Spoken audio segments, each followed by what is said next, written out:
सियासी गलियारों से यह खबर है, ओवैसी ने बड़ा दांव खेला है। यह बड़ी खबर है, मरुधरा की राजनीति में एआईएमआईएम की एंट्री हो चुकी है।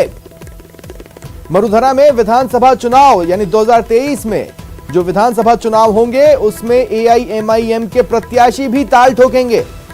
यानी ऑफिशियली एआईएमआईएम 2023 का विधानसभा चुनाव मरुधरा से लड़ेगी। असदुद्दीन ओवैसी ने यह बड़ा ऐलान किया। उन्होंने कहा राजस्थान में 2023 में हमारी पार्टी चुनाव लड़ेगी। अगले 1.5 महीने में संगठन भी तैयार कर लिया जाएगा। जयपुर में प्रदेश अध्यक्ष के लिए लोगों के प्रोफाइल देखें और जल्द ही फैसला ले लिया जाएगा।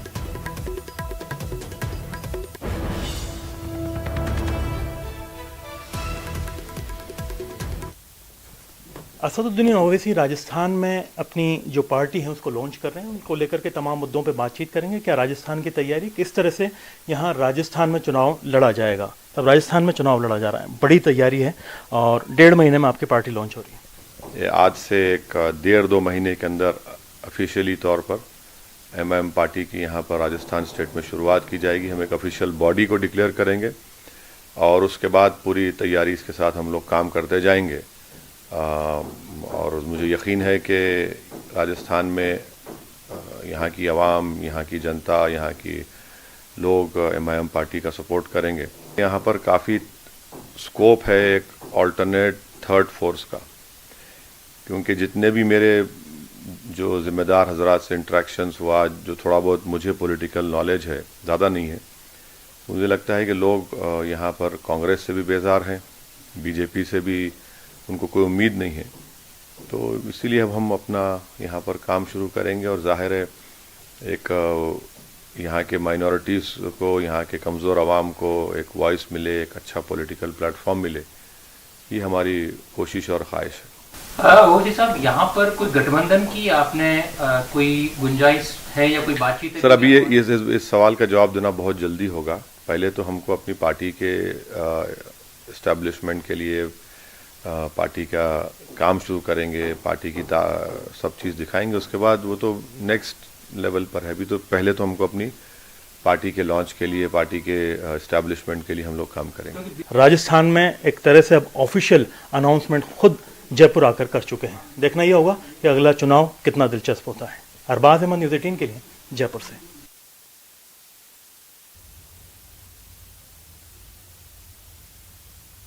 और चलिए सीधा रुख करते हैं जयपुर का। सहयोगी सुधीर इस वक्त हमारे साथ जुड़ रहे हैं। सुधीर, देखिए मरुधरा में कई बार तीसरे धड़े ने खड़े होने की कोशिशें की लेकिन सफल नहीं हो पाई।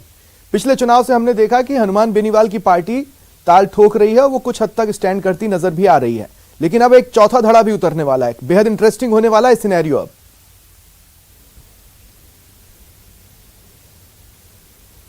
देखिए, हालांकि 2023 अभी दूर है लेकिन चर्चाएं अभी जोरों पे है। ओवैसी की अगर ये बात करें, और ओवैसी की ये दूसरी यात्रा है इन दिनों में, और पहली बार जब आए थे तब उन्होंने मीडिया से कोई बात नहीं करी थी, लेकिन इस बार उन्होंने मीडिया से बात करी और विधानसभा के जो चुनाव होने वाले हैं 2023 में, उसमें अपनी पार्टी अलग बनाए जाने की भी बात कह दी है। यानी बहुत बड़ा बयान के तौर पर राजस्थान की राजनीति के लिहाज से दिया जाए ना, बहुत बड़ा बयान है, क्योंकि राजस्थान की आबादी को देखते हुए लगभग 9% अल्पसंख्यक की आबादी के तौर पर मुस्लिम आबादी यहाँ पर काउंट होती है, और लगभग 34 से 36 सीटें ऐसी है जहाँ पर मुस्लिम आबादी पूरी तरह से वोटों को प्रभावित करती है, पार्टियों को प्रभावित करने की क्षमता रखती है। लेकिन 15% सीटें ऐसी है जहाँ पर सीधा वर्चस्व भी रखती है, और 8 से 11 सीटें ऐसी है जहाँ पर पूरा वर्चस्व और वोट बैंक उनको ही माना जाता है, और जो वहीं से खड़ा होता है, जिधर ये वोट बैंक चला जाता है वो जीत जाती है।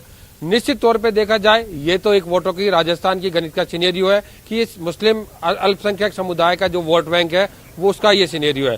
लेकिन बीटीपी, आरएलपी, माकपा और राष्ट्रीय लोकदल के बाद अब सीधे तौर पर ओवैसी की जो पार्टी है वो भी यहाँ दस्तक देने वाली है, क्योंकि जिस तरह से वो मीडिया से बात करके गए उसमें ये साफ हो जाता है कि आने वाले दिनों में। हाँ, लेकिन हमें देखना यह है कि वो कितने सीटों पर अपने प्रत्याशी उतारते हैं। क्या वो गठबंधन की संभावनाओं को तलाशेंगे? इसे लेकर तो साफ साफ रुख से पता चल रहा है कि नहीं, वो इंडिपेंडेंटली ही चुनाव में उतरने वाले हैं।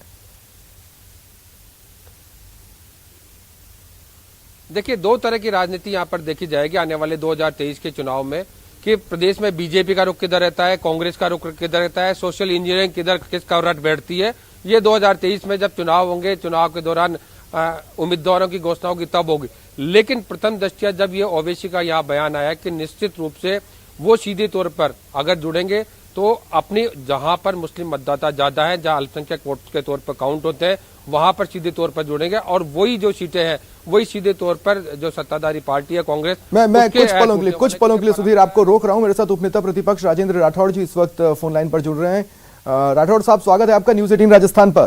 जी जी, धन्यवाद। अब देखिए, रूटीन का सवाल हो जाएगा, लेकिन अब कोई अगर नया धड़ा उतरना चाहता है प्रदेश की सियासत में तो आप तो स्वागत ही करेंगे। निश्चित तौर पर ये लोकतंत्र है। लोकतंत्र में हर व्यक्ति को, हर राजनीतिक दल को, चाहे उसका अस्तित्व किसी प्रदेश में कम हो ज्यादा हो, चुनाव मैदान में उतरने का एक तरह से उसको वैधानिक अधिकार तो है ही, उसको राजनीतिक अधिकार भी है कि वो अपनी किस्मत, अपने दल के जन आधार को देखे और चुनाव मैदान में उतरे। ओबीसी अगर लेकिन राठौड़ साहब, ये देखा है हमने, AIMIM ने तेलंगाना के बाहर जिस राज्य में भी दस्तक दी वहां पर इनडायरेक्ट फायदा आपको हुआ। आज इनसे भी पूछा गया असदुद्दीन ओवैसी से कि आपको तो बीजेपी की बी टीम कहा जाता है। देखिए, अगर आप देखें, इनका इतिहास देखें, ये कांग्रेस के साथ इनका अप्रोक्स रूप से गठबंधन रहा। लोकसभा में एक एक बिल पर जिसमें ओबीसी और अपने विचार व्यक्त करते हैं तो लगता है कि राहुल गांधी के कोई बड़े ही अच्छे कार्यकर्ता बोल रहे हैं। इसलिए इनका विचार, इनका सोच तो कांग्रेस के प्रति हमेशा सॉफ्ट रहा है। और वैसे अगर किसी भी दल के चुनाव मैदान में उतरने से किसी दूसरे दल को फायदा नहीं, लेकिन क्या आपके यहाँ पर एक भारी भरकम खिलाड़ी होने की वजह से सियासी फायदा वो उठा सकते हैं? देखिए, इसमें आज किसी चीज का आंकलन करना बेमानी है। राजस्थान के अंदर निसंदेह जो सबसे बड़ा वोट बैंक है वो माइनॉरिटी का वोट बैंक है, जो कांग्रेस का वोट बैंक है। उनका मोह भंग हुआ है कांग्रेस से, क्योंकि कांग्रेस ने उनसे वोट बैंक के रूप में इस्तेमाल किया। उसकी बहबूदी के लिए, उसकी प्रगति के लिए अब तक कोई किया नहीं। आज भी मदरसा टीचर मारे मारे फिर रहे हैं, जगह जगह धरना दे रहे हैं। आज जिस प्रकार नाइंसाफी इनके साथ हुई। लेकिन राठौड़ साहब, मुझे एक बात समझाइए, जैसे कि आपकी सियासत का एक तरीका होता है, AIMIM की भी सियासत का एक तरीका है। आप बात करते हैं सबका साथ की, लेकिन AIMIM की एंट्री के बाद सबका साथ लेना आपके लिए मुश्किल नहीं हो जाएगा? देखिए, अभी एंट्री उनकी हुई नहीं। उन्होंने पहली बार राजस्थान की सरजमी पर राजनीतिक धरती तलाशने के लिए अपने कदम रखे हैं। उनके ये कदम किस रुख की ओर बैठे हैं, परंतु मैं ये जरूर कहूंगा कि अब राजस्थान का मुसलमान, उसमें कट्टरता वो कट्टरता नहीं है जो दूसरे के सूबे के मुसलमान में हो, क्योंकि ये सारे के सारे क्याम खानी मुसलमान नहीं राठौड़ साहब, लेकिन फिर क्या जरूरत पड़ी आपकी पार्टी के एक चेहरे को प्रदेश के एक जिले के एक हिस्से को मिनी पाकिस्तान कहने की? किसी ने क्या कहा, मैं उस पर नहीं जा रहा, पर इतिहास ये कह रहा है कि राजस्थान में भारतीय जनता पार्टी के महबूब नेता स्वर्गीय भैरव सिंह के प्रति, आपको ध्यान होगा, लाज खानी क्याम खानी एक बार चला था, सम्मेलन करने की बात चली, सम्मेलन हुए भी थे। और मैं कुछ पलों के लिए आपको रोक रहा हूं। देखिए, परिवहन मंत्री प्रताप सिंह खाचरियावास भी इस वक्त मेरे साथ फोन लाइन पर जुड़ रहे हैं। प्रताप सिंह जी, स्वागत है आपका न्यूज 18 राजस्थान पर। हाँ, नमस्कार। प्रताप सिंह जी, AIMIM की एंट्री कैसी देख रही है कांग्रेस इसे? देखिए, हर व्यक्ति को, पार्टी को चुनाव लड़ने का अधिकार है और राजस्थान में भी कोई भी व्यक्ति कभी भी कोई भी पार्टी चुनाव लड़ सकती है। तो सबका स्वागत है, कोई भी पार्टी चुनाव लड़े। इसमें कांग्रेस पार्टी तो सबको साथ लेकर चलती है। कांग्रेस पार्टी तो हर पार्टी का डेमोक्रेसी। क्या ध्रुवीकरण की पिच तैयार नहीं हो रही धीरे धीरे? नहीं, ध्रुवीकरण कहीं नहीं। आप मुझे ये बताइए कि कांग्रेस वो पार्टी है जो हिंदू, मुसलमान, सिख, ईसाई, बौद्ध, जैन सबको साथ लेकर एक प्लेटफॉर्म पे सब चलते हैं। इस देश में जो लोग ध्रुवीकरण की बात करते हैं, देश की आजादी की लड़ाई हिंदू, मुसलमान, सिख, ईसाई हर जाति धर्म के लोगों ने मिलकर लड़ी। आज देश के विकास का रास्ता सब जाति धर्म के लोगों ने मिलकर आगे बढ़ाया। सब अपनी अपनी पॉलिटिकल पार्टी की अपने अपने तरीके से बात करते हैं। कांग्रेस तो वसुधैव कुटुंबकम की भाषा की बात करती है। कांग्रेस हर जाति धर्म को साथ में लेकर तिरंगे को अपना धर्म मानकर काम करती है। लेकिन मरुधरा की जमीन ओवैसी के लिए उर्वरक नहीं होगी, इस बात की क्या गारंटी है? देखिए, हर व्यक्ति को अपनी बात कहने का, चुनाव लड़ने का इस देश की डेमोक्रेसी में अधिकार दिया है। और दिक्कत ये हो गई है कि भारतीय जनता पार्टी का जनाधार खिसक रहा है और बीजेपी जिस रास्ते पर चलकर राजस्थान में ये समझती है कि हम वोट ले लेंगे, भारतीय जनता पार्टी, ये तय हो गया देश में कि बीजेपी हो या कांग्रेस, चुनाव से पहले जो पार्टी वादे करेगी वो वादे पूरे करने पड़ेंगे। राजस्थान की कांग्रेस पार्टी ने, राजस्थान की गहलोत सरकार ने जो वादे चुनाव से पहले किए वो सारे पूरे किए। देश इस वक्त केंद्र की मोदी सरकार के धोखे से, बेईमानी से और जनता के साथ जो अन्याय किया उससे परेशान है। मैं आपसे रिक्वेस्ट कर रहा हूं प्रताप सिंह जी, आप मेरे साथ प्लीज बने रहें। राजेंद्र राठौड़ जी भी मेरे साथ हैं। राजेंद्र राठौड़ जी, देखिए, ये हमेशा से आप पर आरोप लगते रहे, जिस तरह से आपकी रणनीतियां नजर आती हैं, आपके नेताओं के बयान नजर आते हैं, ऐसा लगता है कि ध्रुवीकरण की कोशिश हुई। लेकिन आप ये कह सकते हैं कि चलिए मीडिया की उपज है, लेकिन फिर भी अब AIMIM अगर आती है तो आपको ऐसा नहीं लगता कि ध्रुवीकरण की पिच तो आपके लिए हमेशा से मुफीद रही है?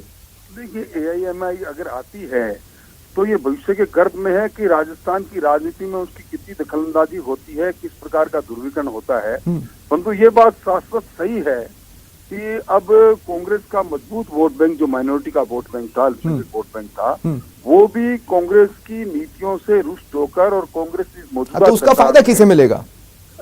फायदा आपको मिलेगा, पार्टी को है ना? फायदा अगर उनका मोह भंग होता है तो फिर ऐसे में ये सवाल तो आपसे बार बार पूछा जाएगा कि वो आपकी टीम भी क्यों नहीं है? देख, वो तो आप लोकसभा में उनके हर डिबेट को देख लीजिए कि कौन किसकी ए टीम के साथ खड़े होते हैं, लोकसभा में वोट देते हैं, सरकार के पक्ष में खड़े होते हैं, प्रतिपक्ष में खड़े होते हैं, वो तो सब आईने की तरह साफ बात है, इसमें कोई बताने की आवश्यकता ही नहीं है। ठीक है, तो प्रताप सिंह जी, मेरा आखिरी सवाल आपसे यह है, जब भी रणनीति बनेगी या आप जब रण सजते देखेंगे, दिमाग में ये तो याद रखेंगे कि AIMIM क्या क्या करने वाली है, ये तो रखना पड़ेगा। एक बात आप तय कर लेना, देश इस वक्त मोदी सरकार के धोखे से, झूठ और फरेब से परेशान है। चुनाव से पहले जो इन्होंने वादे किए थे, वादे पूरे नहीं किए, इनका तिलिस्म टूट गया, इनकी जादूगरी खत्म हो गई। अभी जमानत वल्लभ में और तीसरे नंबर पर आए दरियावद में।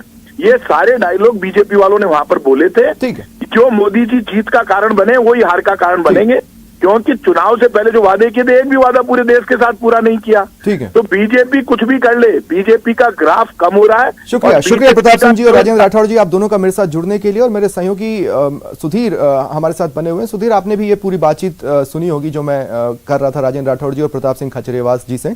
देखिए, मैं कहना क्या चाह रहा हूं, प्रदेश के एक हिस्से को हिंदुत्व की लेबोरेटरी के तौर पर बीजेपी इस्तेमाल करने की कोशिश करती हमें दिखी है। आप इसे मीडिया की उपज नहीं कह सकते।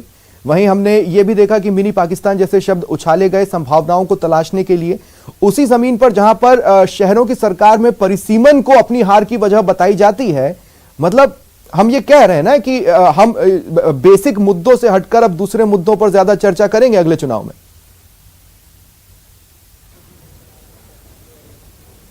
देखिए, निश्चित तौर से ओवैसी राजस्थान में एंट्री पाते हैं और वो चुनाव में अपने कैंडिडेट खड़े करते हैं, तो निश्चित रूप से जिस तरह से आपने राजेंद्र राठौड़ जी से पूछा सवाल, किसका फायदा किसको होगा, लेकिन वो जवाब नहीं दे पाए, क्योंकि ये सब जानते हैं कि फायदा किसको होने वाला है, नुकसान किसको होने वाला है। लेकिन 2023 में जो सत्ताधारी पार्टी है कांग्रेस, उसका रुख क्या रहने वाला है, पार्टियों की सोशल इंजीनियरिंग क्या रहने वाली है, ये सब भविष्य के गर्भ में है। लेकिन इतना तय है कि दोनों ही पार्टियों में किसी एक पार्टी को फायदा होगा तो किसी एक पार्टी को नुकसान होगा। और ओवैसी क्या रुख अपनाएंगे, क्योंकि जिस तरह से बोला जाता है विपक्ष के तौर पे लोकसभा में वो अपनी बात रखते हैं, तो विपक्ष की एक सुर में आवाज होती है, चाहे वो किसी भी पार्टी की हो, वो एक अलग बात है। लेकिन यहाँ चुनाव की अलग बात होगी। ठीक है, शुक्रिया, बहुत बहुत शुक्रिया जुड़ने के लिए।